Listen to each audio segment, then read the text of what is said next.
name's BJ Evans, and by the time you're hearing this, I'll be 60 years old. I joined the Army in 1982, and apparently I was discharged in 1990, but that ain't on paper. You're not going to see a record of that, and it really wasn't my choice.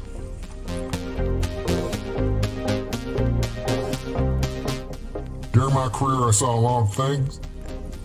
1988, I saw S4. Prior to that, I saw Area 51, and I was stationed there for a time. James been bouncing all around for so long, a very long time, and you know, she's just here to live, man. No mission, no to-do list. She's just here living a peaceful life, man, amongst our people, amongst on Earth. My Alien Life is recorded high atop the Northern Rocky Mountains and is heard all over the world, and you can listen everywhere fine podcasts are found. My website is www.myalienlifepodcast.com. There you'll find links to every episode, stories, photos, the My Alien Life Legends page, and much more. Please like, comment, and subscribe, and consider becoming a patron while you're checking out all the content. I'm your host, Cameron Logan. This is My Alien Life, and the podcast starts right now. My Alien Life Podcast.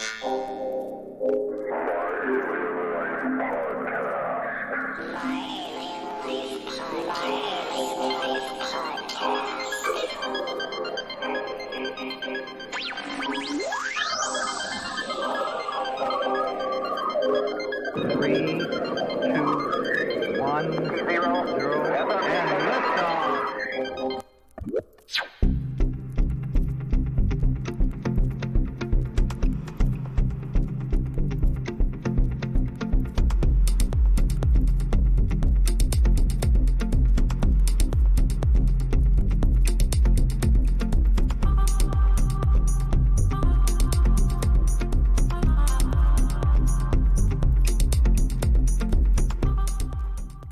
It's gonna be tricky, man. It's gonna be tricky, but I know I had a fucking way out, man. So this is what happened, and this is, oh my gosh, this is the most amazing thing. I had a glimmer of hope at this point. Had a glimmer of hope that I would get somewhere else. And my idea was to find George Evans and get to the doors. But this sort of had two sides to this coin. Either I was in deep shit because I had this camera and they're going to find out about it, or they already know about it and they're coming for me right away. Either way, man, I think going to jail at this point would have been better than staying out there, working with these big fucking freaks of nature out there, man. But the other side of the coin could be some kind of freedom that I don't know about. Maybe there's something in the cards that's gonna make this happen for me. I don't know. But this idea came to me when I started to think about those doors, man. There's a doorway to freedom there, man. There's a doorway to freedom there somehow. I had this idea, and to me, I didn't want to push my luck. I didn't want to start telling myself that I had some fucking brilliant idea and I was going to get out of there, but this was at least a good idea and a workable idea. So this was Wednesday, man. Those buses and planes were leaving there tomorrow at 5:30. And I was going to be on one of them, one way or the other. Either they were going to fly my dead ass body out of here, or I was going to be riding, man. I was going to be riding. They probably wouldn't realize I was gone until the next morning. Something I hadn't quite worked out yet, but it didn't matter. I was going anyway, even though I had a beginning of the plan. I didn't have an end of the plan. So the next morning we woke up We got up. It was hot as fuck, so we had started the day before, Wednesday, so we started in the morning at 6 o'clock. We were out there busting our ass because we wanted to get done fast so we could get out of that heat. So first thing we did, man, we rode up there. I sat in the fucking truck all day with that air conditioning and just thought out my plan, man. Thought out my plan. So I sat there. I had my camera in my pocket. I didn't want to leave that fucking camera there because I didn't want anybody to find it.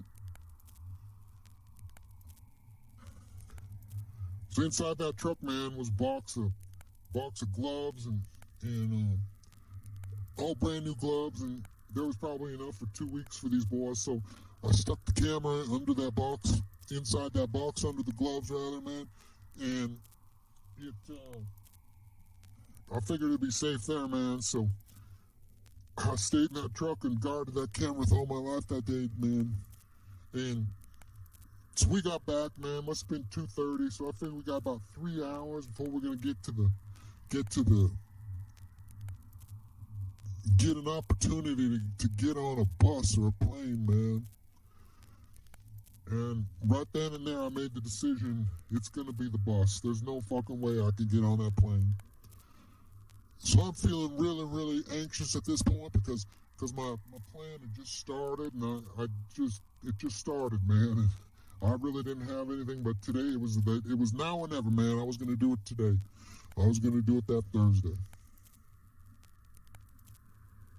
So I went in and went asked the kitchen there if I could have some food, and they gave me some stuff to fix a sandwich. So I was eating a ham sandwich there. And these guys were playing ping pong and they were playing pool, and they just did it, man. I have no idea what the fuck they were thinking, but they just started doing it on their own. I didn't ask them.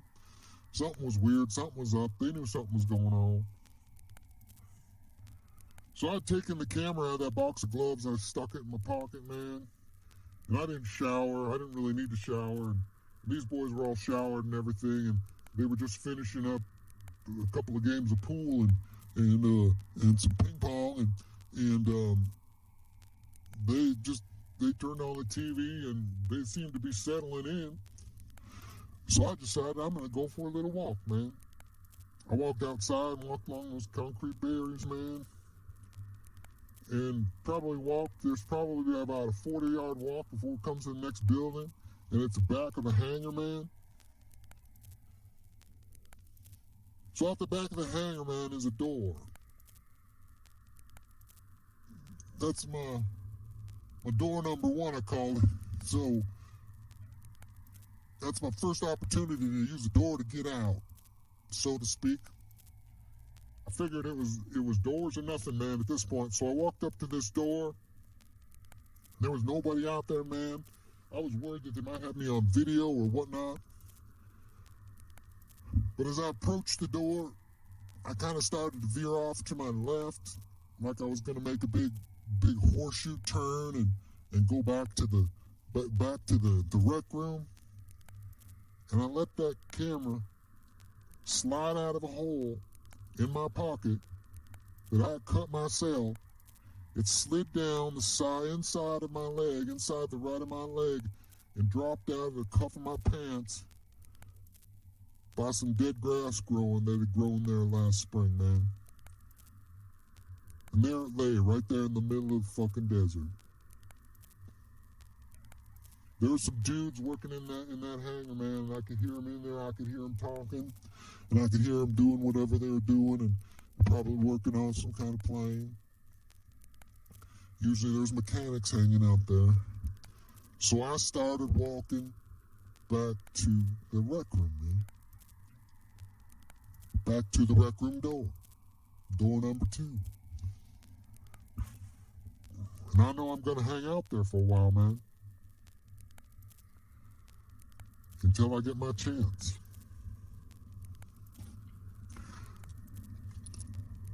So about 4:45, right around there, there's some nervous activity outside. People start running.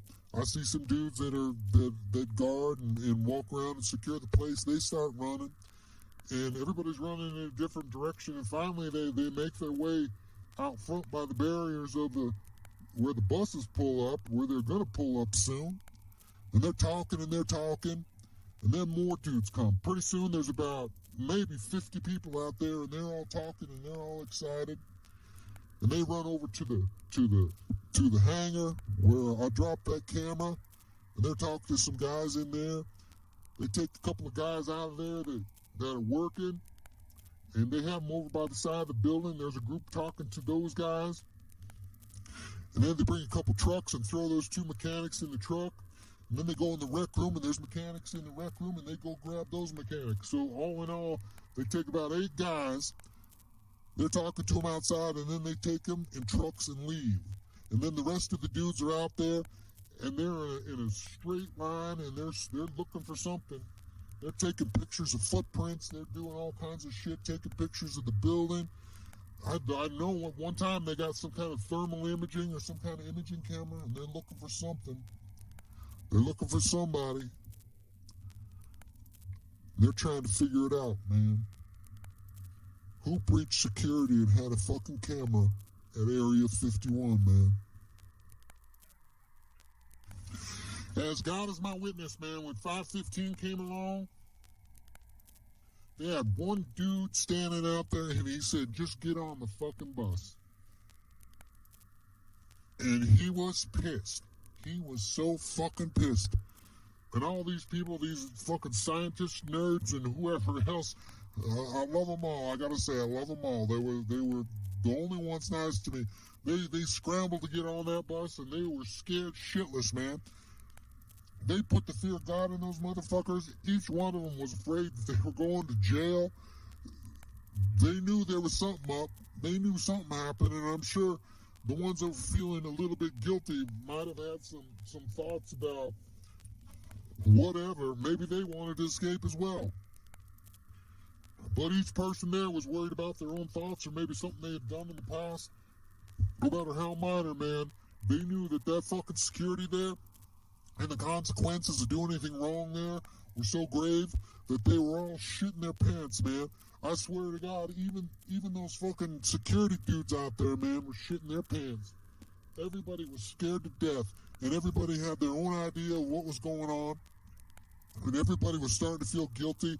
And in the next 15 to 20 minutes, it even got worse because I think they were making up their own little stories in their own little minds, and things just got out of hand and got crazy. People on the bus, then nobody could sit still. They were talking a mile a minute, you know, and they were trying to get information from each other to try to sort of settle their minds and try to figure this shit out. Finally, one of the dudes, I saw him run up on the bus, the guy that was making sure everybody's getting on the bus, and he said, "Shut the fuck up and get on the bus." And I get on the bus and shut the fuck up and just sit there, man. Don't make shit worse. And that really made him nervous, man. Nobody talked, man. It was silent as a mouse. He walked up the bus, and I heard him walk down those stairs of the bus because I was underneath those fucking stairs, man. I went through that luggage door, man. There wasn't a lot of luggage there, but I was able to get between the luggage and the underside of those stairs, man.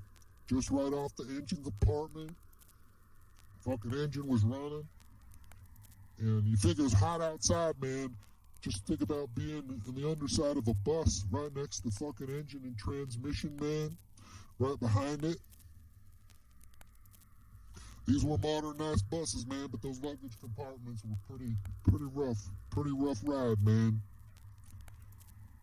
I heard those bus doors close, man. We sat there in silence for about 20 minutes, and all of a sudden the bus started rolling, man. It started fucking rolling. And I can feel it. And I know that we're either going to go about half a mile and turn left and then drive parallel to the longest runway there And then we come to the end of the runway in the northwest or in the northeast. We're going to go around that end and then go up into the hills. And we're going to come out on the east side of Area 51 near Rachel, Nevada. Or we're going to go straight ahead about a mile and a half and take a right, wander through the mountains a little bit. And we're going to come out on the north entrance of Area 51, man. Now, when I got in the bus, and the night before, I didn't even consider which was the right bus to get on because I had no inkling or idea what to do once I got off the fucking bus, man. I was just on the bus, man. So, we're driving, and at this point, after about 20 minutes, I know we're heading east, man. We're going to go east, man. We're going to go out to 93, Highway 93, and we're going to get to that intersection, and I assume right there, man, we're going to get off the bus, and number one, I don't know what's there, other than a few buildings and not really any place to hide. And number two, what am I going to do? And how the fuck am I going to get out undetected, man? So, we're driving, we're on a gravel road, and it's a long time, and I have no fucking idea. I'm afraid to move. I don't even want to look at my watch to see what time it is. And it's at that point I remember that I didn't have any fucking money or wallet with me. I don't have my ID. I don't have shit with me, man. And at that point I know I've blown it. You know, I don't have any way to get anywhere once I get out of the bus. And I don't know where I'm going. At that point, man, I feel like I want to cry. So we're rolling along, the bus starts to slow down, it comes to a complete stop, and it starts right up again, and I feel them turn right, and I feel that we're on a paved road, man. Things getting quieter, a little more comfortable, and we're just driving along, and we keep driving along, man. There's no sound from up above, I can't hear anybody, nobody's saying anything, we're driving. We drive a very, very long fucking time, and I'm about ready to piss myself because, yeah, there's that going on too. And I know I can't piss down there because it's going to give me away somehow, but I never anticipated this long a bus drive. My heart is pounding hard, and literally, I don't know if I passed out, I don't know if I fell asleep, there's no way I could fucking fall asleep. But there's total silence and the bus is stopped, man. And I wait like an hour and there's nothing. The engine starts to cool down, the transmission is cooled down, and it's fucking silent, man. Pretty often, man, I could hear a car drive by, like on a paved road, but really slow, like. And it would get quiet for about 10 minutes and another car would drive by. And now I can hear people walking, man. And I can hear a trunk of a car open. I can hear them throwing some shit in there. So I'm assuming we're at some bus transfer place and people are getting in their own private vehicles. So I don't know what the fuck's going on, man. So I wait. And it's silent, man, for like 5 minutes now. And I knew I need to get out there, man. So I go to the door, I cannot open the fucking door. All these doors that have been my way out now have me trapped. I cannot get out of the fucking door. The luggage is gone, man. For some fucking reason, nobody saw me laying there unconscious like. So I grab something in the top of this compartment I can hold on to, and I'm pushing on the door with all my might with my legs. And I'm pushing. On the right-hand side, I could see a little gap and I could see some light. But I'm not making any headway, man.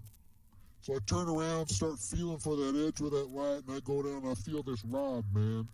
And the rod goes from the top to the bottom of the door. And the door is about 4 feet wide, man. There's a rod on each side. So I just grab those fucking rods and I pull. And some pin-like things come out of the bottom. And the door started to lift up. And I almost took my fucking fingers off, man. The door started to lift up. And there's freedom, man. There's my doorway to freedom, man. So I get out. I'm in an underground fucking parking garage. And there's all kinds of fucking light down there. And I'm scared shitless because somebody's going to see me. Obviously, it's some sort of transfer place for fucking people that underground that work at the ranch. And that's where they park the cars.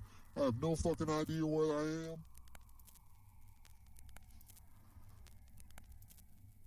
So I start walking, man. I walk the length of the bus, go to the back of the bus, start winding my way through the cars, and I look behind all these cars, man, and lots of places to hide. So I'm not really worried about hiding.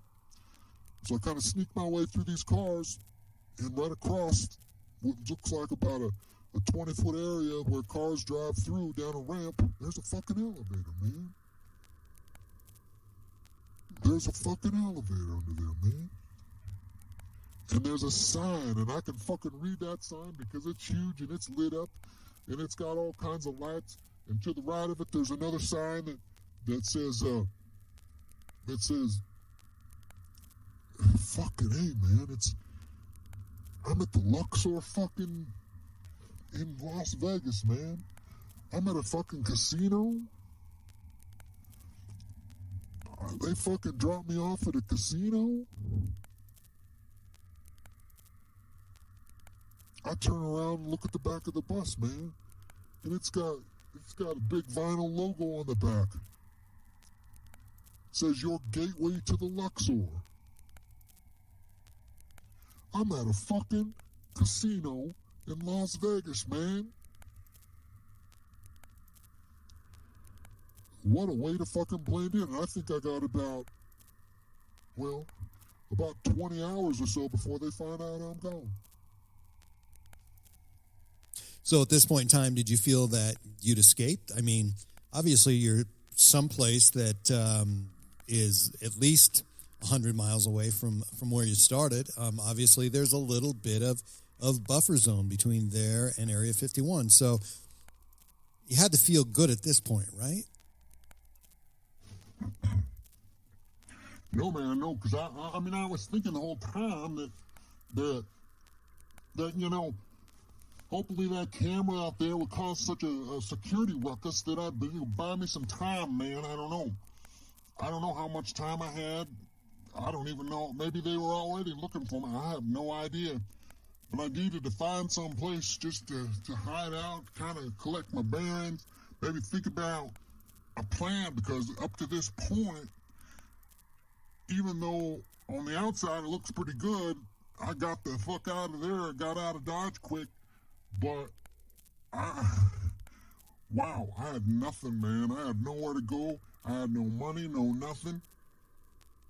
So I just, you know, I'm thinking that they're trying to find out where that camera came from, and soon they're going to be taking some kind of roll call, trying to figure out who's there, who wasn't there, and being that, well, I probably would have drawn some suspicion first because I'm not the most normal guy in the world. I figured they would probably be looking for me sometime or another. So I was running down the street right in Vegas in the hot sun, man. I had nowhere to go and nothing to do, and I'm waiting on the corner for the light to turn green, and somebody grabs my shirt.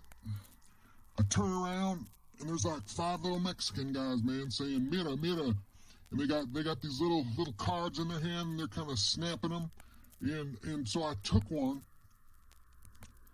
and on the back side it was basically a coupon, and it was for $2 off anything at 7-Eleven, man. So I had no idea where I was, no idea where I was going. Stuck that card in my pocket. I started walking. I kept walking. And I walked off the strip there, man. And once you know it, there I see a 7-Eleven. And I am so thirsty and I'm hungry, but I know that this isn't gonna buy me much. So I walk in and pour myself a great big Coke in a big cup, snap the lid on, grab a straw, and I'm on my way to the checkout counter. And I hear this voice that says, "Pick a door, any door." And I was like, what in the hell is that, man? And I turn around and there's this machine. It's a gambling machine there at 7-Eleven. It's called Let's Make a Deal. Well, you know what Let's Make a Deal is. I had no money, man. I just sat there just mesmerized. I couldn't put any money in. All I'm thinking is doors. And I'm watching, there's all kinds of doors, and then there's doors rotating, and then there's the whole screen is filled with doors. So I touched the screen, man. And it said, "Welcome to Let's Make a Deal." And said, "You have picked door number 3. And really all they did was just invite me to put some money in the machine. But I was like, door number 3, man, it's just doors, man, doors, man. So I take my Coke, I give the guy the coupon, and I leave. I don't even know how much the Coke was, man. Maybe I could have gotten 2. I was so thirsty. So I started walking down off a side street, down away from the strip, and there's these older casinos over there, man. And it's kind of a dumpy neighborhood. It's kind of got there's the wedding chapels and whatnot, and I'm walking along, and I see this dude coming up to me, man, and he's eyeing me, man, and I'm like, I don't know who he is. He looks pretty rough, man, and I thought he could be homeless, and I can hear him saying something, man. I can hear him saying something, and he says acid, fresh acid. And I'm like, fresh acid? What the fuck? Fresh acid? I don't know what he's saying. Obviously, the man's crazy, man. And then he whispers again, fresh acid, man. 1 hit, free sample, man. And I was like, what? What's he talking about? LSD? What the fuck? And I said, what are you saying, man? He said, I got the freshest acid. I got the freshest acid in San Francisco, man. I said, this isn't San Francisco. And the dude says, yeah, I know, man. I'm from San Francisco, and I got the best acid, man. First hit's always a free sample. Do you want a free sample? And I just stood stunned, man. I had no idea what to say. And then it hit me, man. I said, yeah, I'll take that free sample. So he reached in his pocket and grabbed this little piece of paper, man.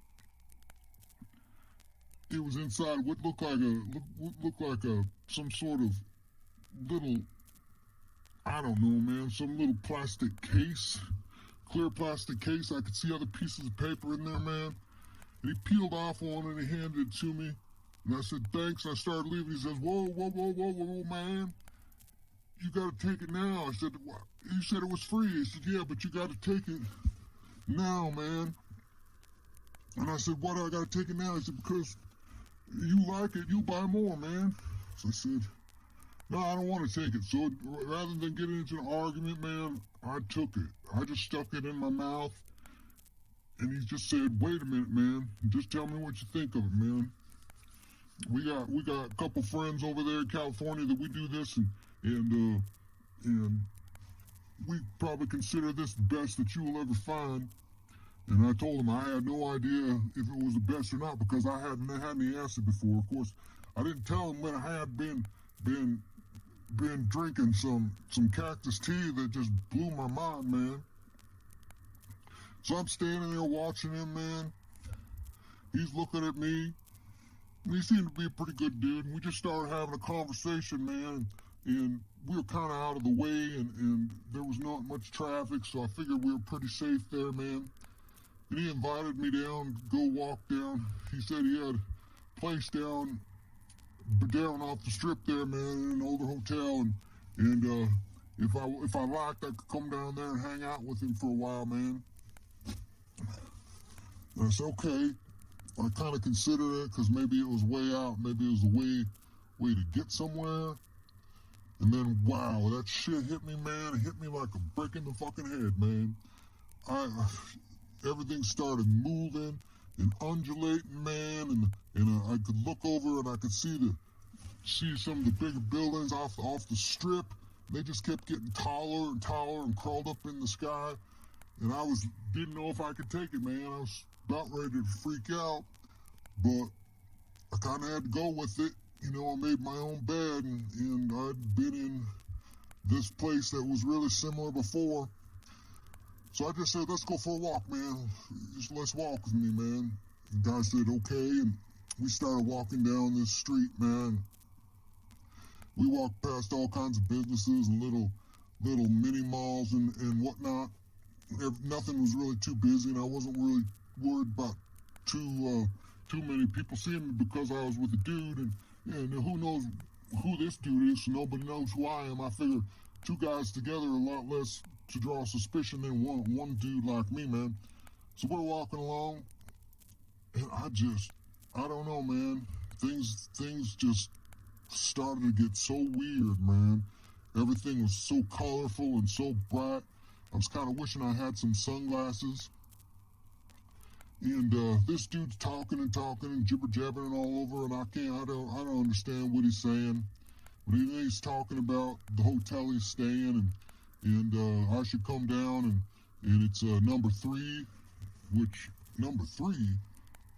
So I stopped, and he looked at me, and I looked at him, and I said, you're staying in number 3, man? He said, yes, I am. I said, well, I got nowhere to go, man. Let's go down there and I'll hang out with you a bit. Maybe I could figure some things out, man, because I'm kind of down on my luck. And the guy said he was too. So we walked about 4 more blocks, came to this little hotel, and we had a little kidney-shaped pool, and looked like it had been fixed up. A really old little motel that had been there a long, long time, but somebody put some love and fixed it up, and all the little cottage-like places around the pool were really nice, and there were some nice cars parked out there too, so I figured it was a sort of a nice place. So then we walked up to the door, man, and he unlocked the door, and he said, I'm going to grab some ice, man, because I got some beer and I got some liquor in there, and I'll be right back. You go inside and make yourself home, man. And I said, okay, I would do that. So he turned around, and he started walking down toward the ice machine, which was maybe about four units down. I opened the door, and that was like no hotel room you ever saw before, man. No hotel room you ever saw before, man. I was looking right in that mountainside, grassy hillside where my man George Evans had his TP and his site that we drank that tea in, man. So I opened that door, slammed it behind me, and the door was gone, man. But I was right out in the middle of this green grass field, man, and there was the teepee there, man. And I was just like, it felt like I was home, but then again, it felt I was right back where I started, man. There was smoke coming out of the top of the teepee, so I walked to the teepee, opened that door, and went inside. Well, I sat inside that teepee for about maybe, I don't know, an hour and a half or so, and it was a really long time, man.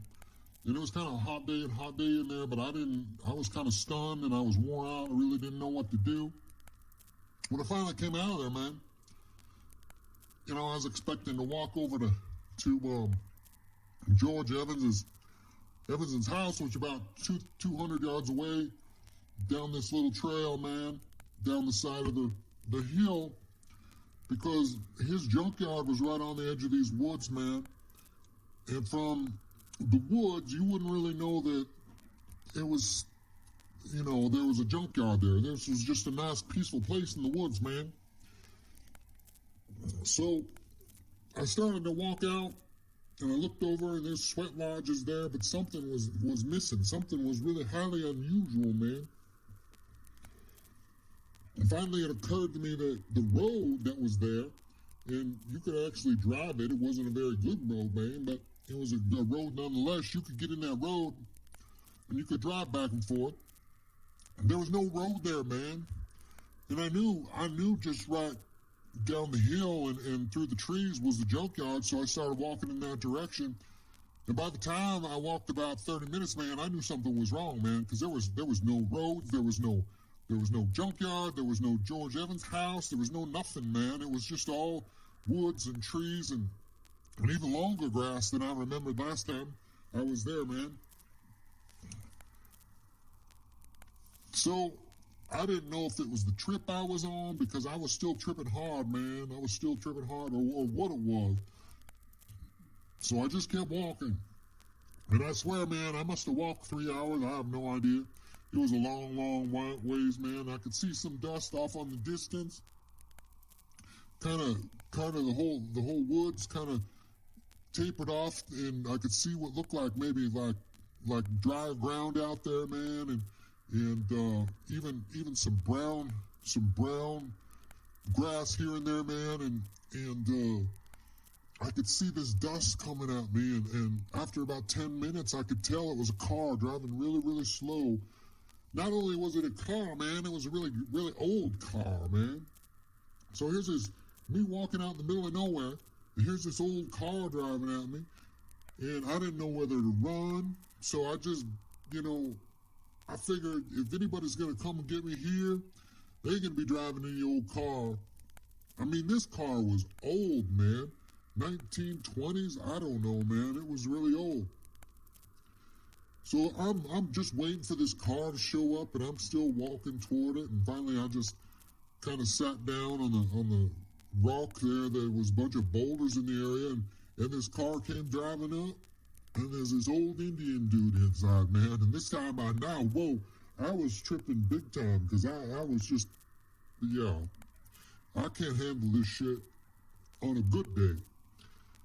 This Indian steps out, and he looks at me, and I look at him, and he said, "Evans." And I said, No, you must be looking for somebody else. And he said, "Get in the car." Well, I didn't know whether to fight him or what to do, but how did he know my name? I said, "What do you want, man?" He said, "We need to go to New Mexico to find your girlfriend." And, I was stunned, man. I was stunned. I said, "Which girlfriend, man?" And he looked at me in just the most solemn, soft-spoken voice ever and said, "How many girlfriends would a guy like you ever have?" And I thought, well, that's true. I got in the car, man. We drove about 5 minutes. I said, "Where are we headed?" And he said, "New Mexico." New Mexico? What the fuck am I going to be doing in New Mexico? And, well, it's going to take forever in this old fucking car, man. And it did take forever, man. We drove, I don't know, probably all day long, stopping in these little towns. We would get gas. We'd get something to eat. This guy paid for everything. And we were headed toward Mexico, man. New Mexico. But it wasn't like the New Mexico in Arizona that you'd ever seen driving across. Because this was New Mexico and Arizona from a long time ago, man. I thought this car was old, but yeah, it was old to me, but for where we were, it was maybe 10 years old, man. We were driving an old car in the olden days, and I was on the acid trip of the century, man. I was totally tripping. Totally tripping. And I got to sleep, man. For the first time in a while, I got to sleep, and I slept, and I had good dreams. I had plenty of sleep, man. And this guy just drove and let me sleep, didn't bother me, didn't talk to me unless I talked to him first. And we pulled into this town, man. He said, "We're here, we're driving down the street of this town, And this is like the fucking old days, man. This is like watching an old Western movie, man. I mean, there was cars and whatnot. Every once in a while, you would see a horse. And, of course, in New Mexico, you would. But, shit, man. We're in olden days, New Mexico. I'm tripping on acid. And I've been tripping on acid for days. I don't know how many days. Maybe it was 1 day. Maybe it was 4 days. Maybe it was a week, man. But somewhere in between, I was tripping and, wow. And this old dude, Mexican, or not, he could have been Mexican, he could have been Indian, I don't know. I don't like to talk about that, but he was definitely a native of that area. And he was just the silent type, and he didn't have much to say to me. And I really wouldn't know what to ask him if I had a question in my head. And I had plenty, man. But we just drove into town, and then we drove out the other end of town, man. We drove out the other end of town, and he goes, just out of the blue, he says, we're going to go see her right now, man. Get ready, man. And I said, Jeannie? And all he said was yes. And my stomach started turning in knots. I was going to throw up. I thought I better get out of the car right there. But he wouldn't slow down. He was probably driving 25 miles an hour. And just about a mile out of town, man. Looked like this place where people kept horses. And there was a pretty decent little house there. A bunch of horses behind a wood fence, man. And that's where we went. We pulled in, man, and there was an old truck. An old truck, man. It had to have been like from the 1930s, man, or somewhere around there. There's a couple dudes out in the yard. And the old Indian dude just said to me, go inside. And I went. I went inside, man. I went inside. I woke up after being dead tired for about 2 days, and you probably already guessed Gene was there, man. So my plan was to hang out around 1949 in New Mexico for a while. I didn't think I could handle the culture change, but man, the life was so laid back, and we loved it. I loved it, man. The question was lingering, though, in my mind, why Gene and I were both in New Mexico and how we were both there in 1949. She had some soul searching and explaining to do, man, and, well, I found out a lot about her that I didn't know, of course, and I bet you're already thinking that there's something very unusual about Jean, man. So, her name is Jean Girl. Exactly, man. Her planet, yeah, Jean 4 times, man. Jean Girl. Her planet, well, it's about 30 light years from Earth and her people. I can't pronounce the name, but it sounds like remember with a whole bunch of R's in the front. And not the way Spanish R sounds as it rolls either, man. It's a little bit different. It's a very unusual language, man. Of course, I don't know too many languages other than my own, so this was really odd to me. And I'm never going to learn this language, but she teaches me a bit from time to time. Jean's been bouncing all around for so long, a very long time, and you know, she's just here to live, man. No mission, no to-do list. She's just here living a peaceful life, man, amongst our people, amongst, you know, Earth. Many of her people do this by choice, man, and they do it with the blessing of others from the same galaxy and solar system, man. They are literally spread amongst the stars out there, man. And I look up there every night and I think about Jean and her people and where they came from, where she came from, man. Her parents left and she just became an earthling, man. They left their planet a long time ago and they just became earthlings, man. They're different in a way that they can jump, you know, in time. They can jump place to place. For the most part, they stay in one place, but they age more gracefully, I guess, man, than we do. And then they jump. They can be older or they can be younger if they want, or they have a choice, man. So they basically use this way they travel, man. They use waves of dark matter in space travel. Dark matter resembles kind of like a sheet, you know. Space is like a sheet, but dark matter is a little bit different. It can be spread out all over space, and it takes forever to get from A to Z. But dark matter is a little bit different, and sometimes it resembles a sheet that you throw in the laundry hamper, man.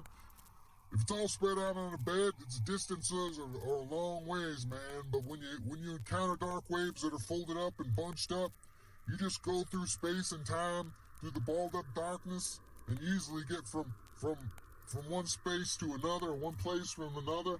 But you could take this dark matter and picture it, and if you folded it all back out, it'd be a long ways, but you crunch up, you still could go a long ways in a short time, man. It's hard to explain. I don't really know, man. I ask that question all the time myself, man.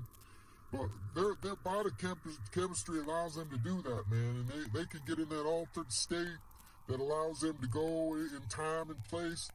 They know the times, man. They know the places too. They just know. And I don't know how they know, man. It's born. It's like they're born with that, like how to eat, how to walk, whatever, man.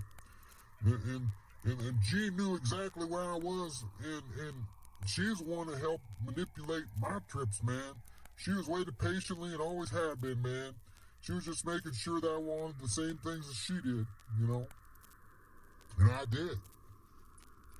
So we lived in peace in New Mexico for 32 years, and I needed to go to Las Vegas to take care of some business. So I won't go into it because it was self-serving, and I may have messed up with someone else's path through life, and I really don't want to do that, man. But yeah, we sent you a postcard, man. We went to Las Vegas twice, once in 2018 and once in 1949. We sent you a postcard, and that's what happened, man. We were in TUCUMCARI, New Mexico in 49. We're also in Las Vegas in a different 49, man. And that's where we sent you those postcards. And we thought that you thought that'd be pretty funny, man. So don't ask how you got them. That's more complicated than anything. Let's just say there are a lot of aliens in the post office. Jean was the leader in that. She led that, man. Every time we took a trip, it was always prior to me going AWOL, man. So I assumed I could be caught if I was there after, and I really didn't want those big dudes or which I think are some kind of galactic police. I think they knew I had special connections, but I wasn't smart enough to figure out how to use them, man. So I took care of some business in Las Vegas, and here we are a short time in Utah. Let's just say I was able to buy some time in the world, and the world that I'm most used to, man. But you've been really good to me, Cameron. I know I've been a pain in the ass a lot of the time, man, but just so you know, we can't stay. We gotta go. We can't stay in Utah forever, man, so you'll hear from us. So don't forget us, man.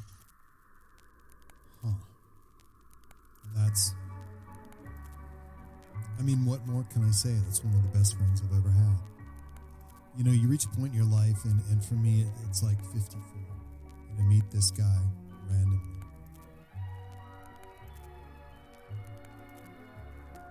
And we become friends.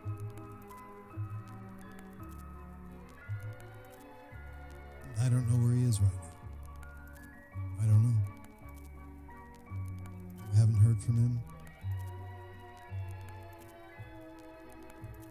And honestly, I don't think I'll ever hear from him. Because like he said, he had to go. And in the end, we all have to go.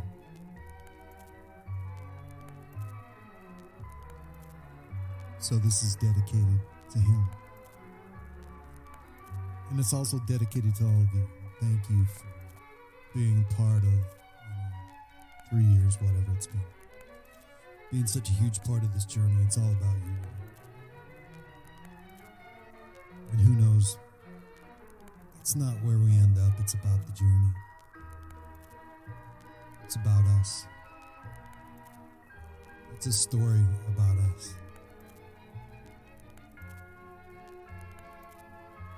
I'm Cameron Logan. Thank you so much. Thank you so much. Good night.